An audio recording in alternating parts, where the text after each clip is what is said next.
All right. Well, good morning, everybody. What's up, Not Only IT? First one here. Love it.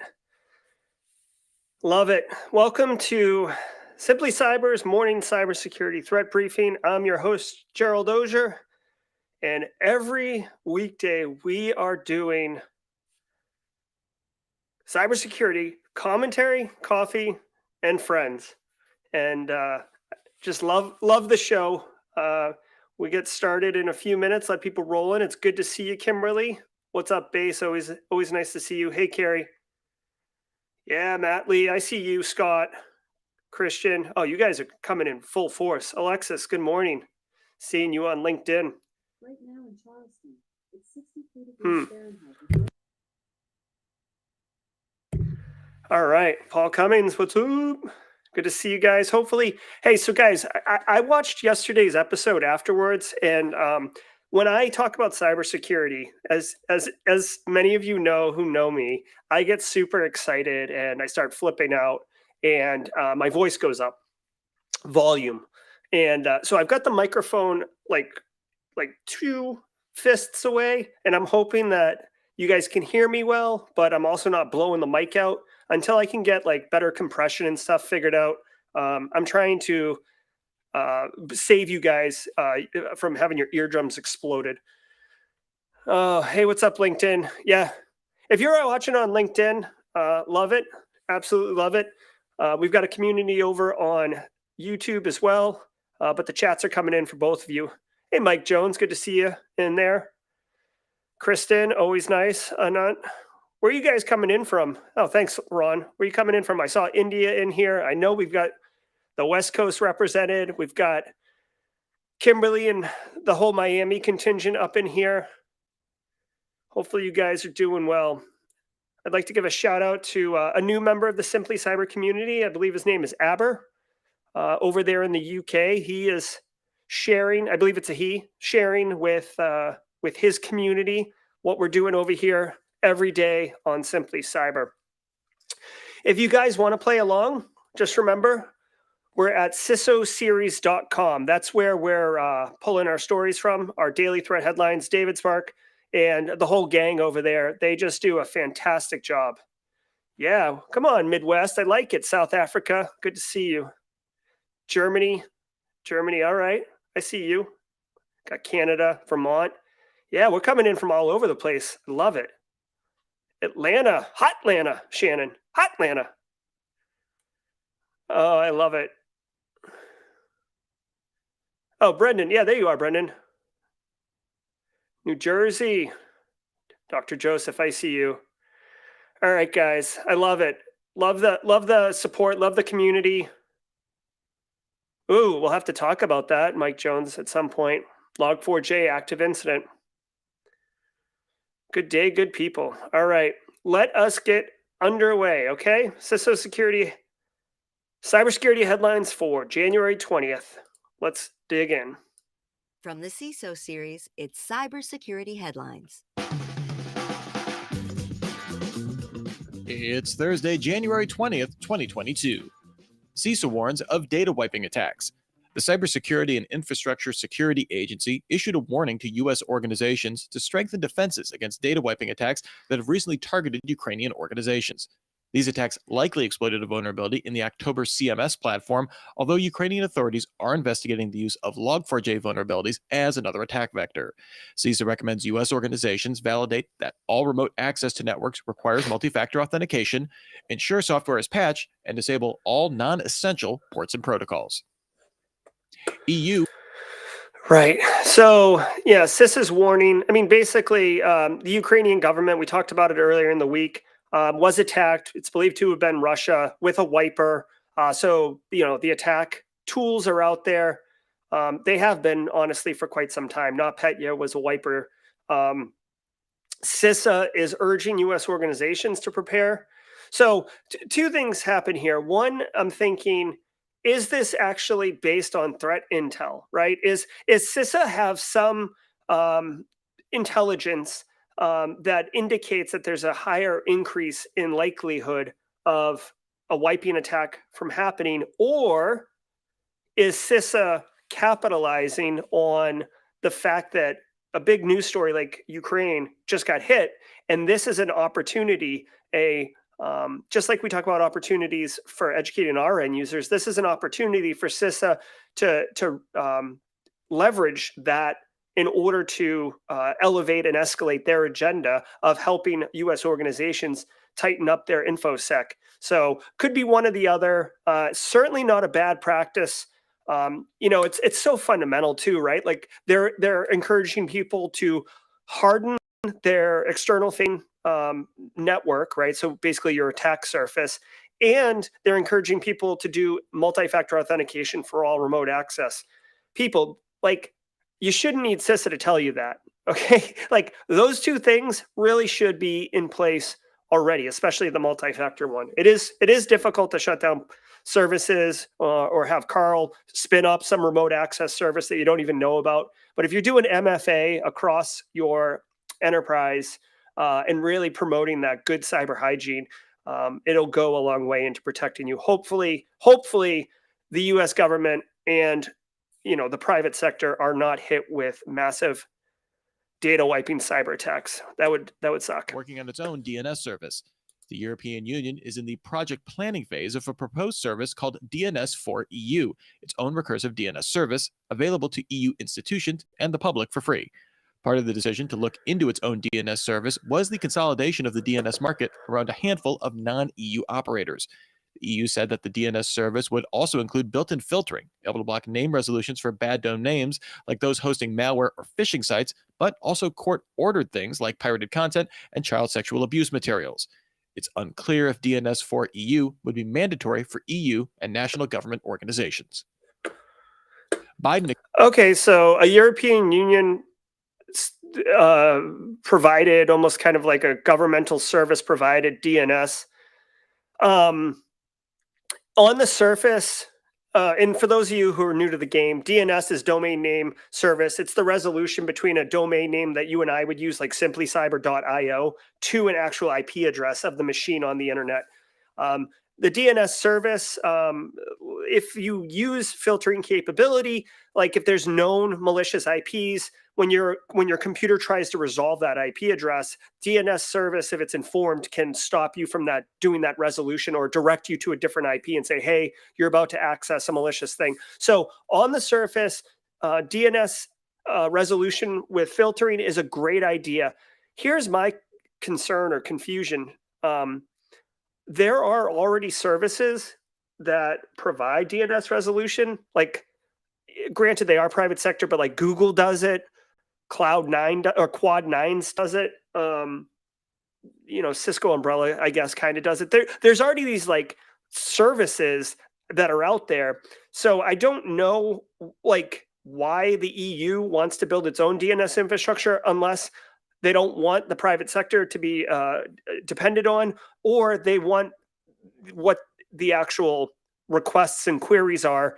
And then I'm not saying that the EU is doing this, but then again, now you can start controlling information, the flow of information. Like if you think of the way that China kind of runs their operation, they have the Great Firewall. They are definitely controlling what DNS gets resolved and what doesn't, and who's making that request, right? So if I request some site that's maybe anti-EU or anti-whatever controlling party is in the EU for resolution, if they're doing the DNS infrastructure, they're going to know it was me that made that request, unless I do take steps to like hide who I am and stuff like that. But anyways, it's interesting, but I don't know who's asking for this, frankly. So I'll just say that. Expands the NSA's cybersecurity purview. A new directive from President Biden expands the role of the National Security Agency in protecting sensitive government networks. The NSA now has the power to issue binding operational directives around potential cybersecurity threats on national security systems. The Department of Homeland Security has the power to issue these directives for civilian government networks, something it did to mandate Log4j patches, for example. Agencies will also be required to report cyber incidents with national security systems to the NSA.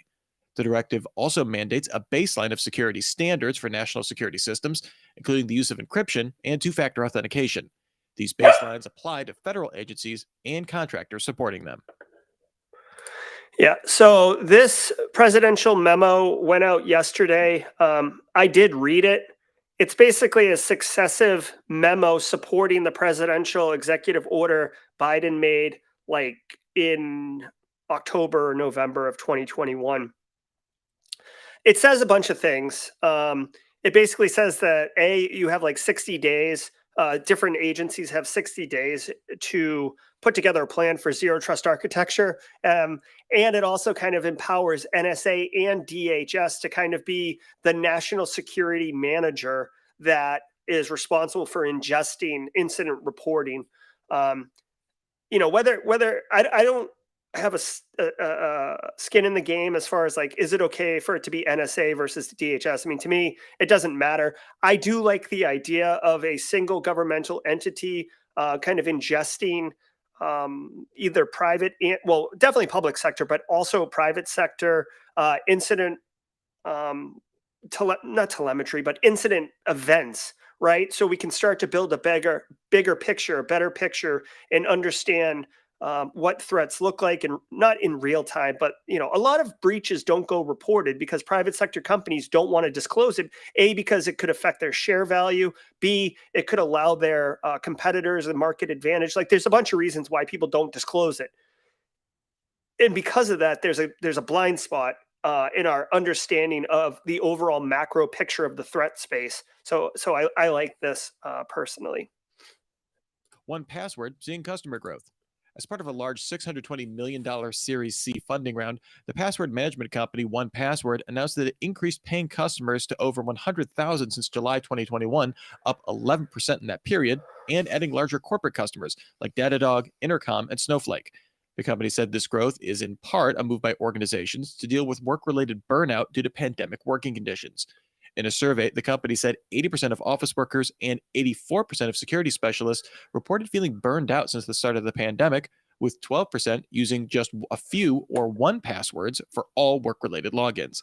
The company said it will use the funds to triple engineering and support teams, as well as look at strategic acquisitions. Okay, so just a real quick, where Kariba puts what's the consequences of non-compliance with that disclosing to the NSA. The government can't force private sector to do it. Public sector, that's part of their business, so they can force it. Oop, we just got a new subscriber. There we go. Thank you, Auger. So anyways, that's the deal with non-compliance. Okay, so OnePassword Series C funding, very good. This is a tech startup. Password management, that whole space is explosive, especially as we continue to move where the individual, the user, like if you guys are new to the field or you haven't been around that long, it used to be about protecting the shell of the organization, right? Like protect the crown jewels, build a big perimeter, harden the shell, and you'd be good to go. Now with cloud-based everything and people working all over the place, the identity, the individual needs to be protected. And this is what the promise of zero trust architecture is that you don't trust any of the technology anymore. You secure the person, not necessarily the network. Although you still secure the network, but the focus is on the person. This OnePassword company is, one of these groups that is taking on solving the problem of people having poor passwords, reusing passwords across services. When your password gets compromised, bad guys, they try to log into all this other stuff. They do credential stuffing. This is what they're trying to solve. And apparently a lot of people are spending money on it. I personally use Bitwarden. Bitwarden is free. Bitwarden solves all of my password management challenges, and it works for me. So, I mean, personally, as an end user, I recommend Bitwarden, and I wouldn't pay for OnePassword because personally, there's no function or feature that Bitwarden is lacking that OnePassword, I assume, may have. Of course, I'm not a power user. I don't share credentials with other people. I don't do auto regeneration of passwords and stuff like that. So just know that this is a hot space, and you should definitely be using a password manager. Okay. And now a word from our sponsor, Datadog. Pass. And Datadog might be coming. Reuters sources say proposed requirements from the Cyberspace Administration of China would require large internet companies to get approval before receiving any investments or fundraising. This would apply to platforms with over 100 million users or with over 10 billion yuan in revenue. That's about 1.58 billion US dollars. Firms on a list of protected tech sectors issued by China's National Development and Reform Commission last year would also require approval. Some firms have already been briefed on the proposed rules, although the rules have yet to be finalized. After the report, the Cyberspace Administration of China issued a statement denying that it issued a document with these rules, cited in Reuters' report. Wow. Okay. So again, I'm not a geopolitical expert. I'm just a nerd who does cybersecurity stuff. There has been a massive push in China the last 6 months of them, like basically the Chinese government, from my perspective, likes having control. Okay. And the big tech in China, like your Alibabas and Tencent and stuff like that, they are gaining power because they are lucrative and they have a lot of money and influence and all these things, right? So think of like Jeff Bezos in Amazon and how he's like now owns the Washington Post and he's like a political insider in Washington, right? So they're saying that they are denying that the regulators are denying issuing guidelines, but basically the takeaway here is if you're a tech startup in China and you want to raise funding, just like OnePassword did with their Series C, $620 million, you have to ask the government if it's okay and explain to the government what you're doing, why you're doing it, and then they will allow it or deny it. So that's quite an invasive activity of a government in the private sector, if you will. Obviously, I'd like to also point out that by doing that, you're giving a lot of insider knowledge to government officials to personally invest in these companies before the value goes up. So interesting. I don't think this affects me personally in the United States as a cybersecurity practitioner. It's just it's interesting from the sidelines to watch what happens when a government can really influence and integrate itself into the private sector in a way that's quite controlling. Apple and Google warn of antitrust implications. Apple's senior director of government affairs, Timothy Powderly, warned that the American Innovation Sorry, guys, I run ad blogs. We're just going to have to deal with this. and Choice Online Act and the Open App Market Act, due to be considered by the Senate this week, could expose consumers to privacy and security risks by requiring signing of OS. Apple Ooh, that podcast just skipped a bit here. argues this could allow malware to be installed on devices and let developers ignore its privacy policies. Google's chief legal officer, Kent Walker, made a similar argument, saying the bills would prevent Google from integrating automated security features and detect security risks across products. Okay. I don't know what this antitrust bill is all about, but I do find it interesting that Apple immediately goes to fear, uncertainty, and doubt, specifically fear, on why you shouldn't, why this antitrust thing shouldn't move forward. Millions will suffer malware attacks. I don't know. I mean, I think it's more associated with the App Store and the walled garden and how you have to go through Apple. You can only put stuff on iPhones that come from the App Store. I mean, personally, I like the control of having a single repo, and that's where the apps come from. And Apple's doing a lot of heavy lifting with vetting and qualifying the apps to, versus what you see in the Android marketplace where it's like malware central. I don't know. I guess I don't have an opinion on this, but it is interesting to follow along because, if you have iPhones in your environment, right? Like MDM, mobile device management, you allow people to use iPhones. There's a lot of assumed security for those devices, right? There are things like Pegasus and stuff, but we're not talking about that. But at the same time, honestly, guys, in my environment, I don't disparage or prevent users from using Android devices, right? So if I really am honest with myself, I accept that risk, and I have other controls in place to make sure that if an Android device is on my network or it's a has data that's company data, I make sure that there's other levels of control in place. So I don't think millions of Americans would suffer malware attacks. I think that's a little bit of a it's a quick thing to go to, because who's gonna argue, right? Who's gonna argue like, no, it's cool that people get attacked by malware, right? So that's the position of this argument that they're making, but I think I'm fine with it. SysJoker works on Apple Silicon. The novel SysJoker malware definitely raised some eyebrows in the security community, as the malware showed extensive cross-platform support and indicated an origin with an advanced threat actor. While the security firm Intezer's analysis focused on the Windows variant, security researcher Patrick Wardle looked into the macOS version. This shows support for both Intel and M1-based Macs, disguised in a video file that actually hides a universal binary. It copies itself into the library macOS services directory so that it'll run on a restart, and contacts a server to deliver a further payload. Wardle claims this is the first Mac malware of 2022.